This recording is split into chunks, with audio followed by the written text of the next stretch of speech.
बिस्मिल्लाहिर्रहमानिर्रहीम। Al Noor goat farm से आपकी खिदमत में हाज़िर हुए हैं। आज का जो हमारा टॉपिक है, रात को इस बकरी ने बच्चे डिलीवर किए थे और बच्चे डिलीवर करने के बाद क्या क्या एहतियाती तदाबीर हैं बकरी की, जो मेन चीज़ें हैं वही मैं आपको बताता चलूँ। सबसे पहले आपने बकरी के बच्चे डिलीवर करने के बाद नीम गर्म पानी ले लेना है और इस तरीके से नीम गर्म हो कि आपके हाथ की जो बैक साइड है ना, इसको मतलब गर्म ना लगे, थोड़ा थोड़ा गर्म हो, नीम गर्म इस तरीके का हो। ये ना हो कि ये अगर इस साइड को आपकी बैक साइड, हाथ की बैक साइड वाली जगह को अगर ज़्यादा तंग कर रहा है, इतना ज़्यादा गर्म है, तो बकरी के लिए भी ख़तरनाक है। बिल्कुल नॉर्मल हो तो आपने इसकी जो अडर है उसको इससे साफ़ कर लेना है। 2 टाँकियाँ लेनी है, एक गीली हो जाएगी, दूसरी खुश्क से इसे साफ़ करना है और इसकी दुम को भी साफ़ कर लेना है। तो नीम गर्म पानी इसलिए लिया जाता है ताकि हट जा, तो एक तो अकेले बस होने की वजह से बकरियां कवर नहीं होती। कोशिश यही होती है कि आपको हर चीज़ बताई जाए ताकि हमें फॉलो करने वाले, देखने वालों को कहीं कोई किसी किस्म का भी पॉइंट कोई मिस ना हो जाए। इस तरीके से आपने इसे साफ़ करना है। सबसे पहले इसके अड्डर को साफ़ करना है।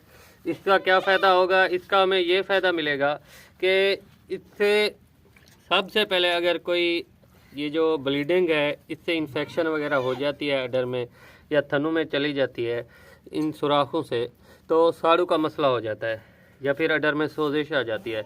एक तो वो नहीं होगी और दूसरा मक्खी भी नहीं बैठेगी जिससे किसी किस्म की इन्फेक्शन ना हो, कीड़े वगैरह भी नहीं पड़ेंगे। टांगों को भी साफ़ कर लेना है, दुम को भी साफ़ कर लेना है अच्छे तरीके से। ये देखें, और ये जो हसास जगह है इसको भी साफ़ कर लेना है, मक्खी इस जगह के ऊपर भी बैठ सकती है। तो ये थी हमारी आज की वीडियो। तो ये बहुत ही अहम टॉपिक था, आपको बताना था लाजमी, ताकि जो हमारे नए बहन भाई फार्मर हजरात हैं तो उनके लिए बहुत से लोग इस पॉइंट को मिस कर जाते हैं, कहते हैं भी कुछ नहीं होता। अब इसके बाद आगे हमने क्या करना है, एक तो इसे खुश्क कर लेंगे खुश्क टाँकी के साथ, वो भी मैं आपको खुश्क करके दिखाता हूँ। और तीसरी जो एहतियाती तदाबीर है, इसको हमने कवर कर लेना है, मतलब इसको चोली चढ़ा देनी है। जब हम इसे चोली चढ़ाएंगे तो अमूमन 15 दिनों तक ये ब्लीडिंग वगैरह बकरियां गिराती रहती हैं, 15-20 दिनों तक ज़्यादा जो ब्लीडिंग होती है। वैसे तो 30 दिन का टाइम पीरियड होता है, 32 दिन का।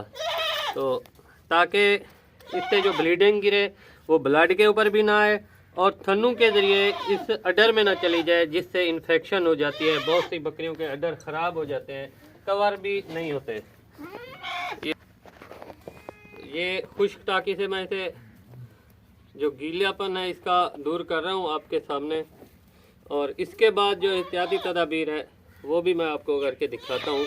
ये छोटे छोटे पॉइंट्स होते हैं जो हम पाकिस्तानी मिस कर जाते हैं, जिसकी वजह से हम बकरी फार्मिंग में कामयाब नहीं हो पा रहे। बहुत से लोग पीछे हट रहे हैं बकरी फार्मिंग में, तो बहुत सी बकरियों के अडर भी ख़राब हो रहे हैं इन मौसमों में।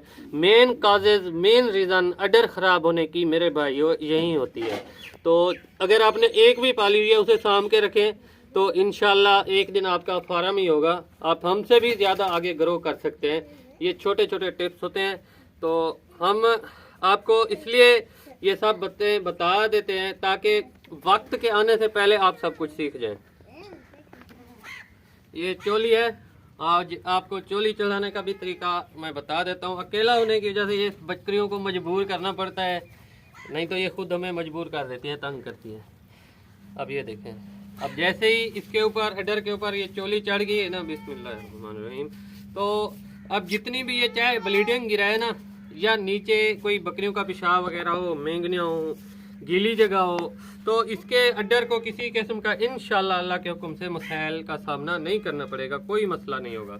तो यही छोटे छोटे पॉइंट्स हैं जिनको आप फॉलो करें। इधर 2 गिरा लगानी है और इधर आके आपने ये सेम इसी तरीके से बांध देनी है। अगर आप यही चोली, ये वाली चोली इस्तेमाल करते हैं फैसलाबाद लाहौर वाली, तो सेम तरीका यही है।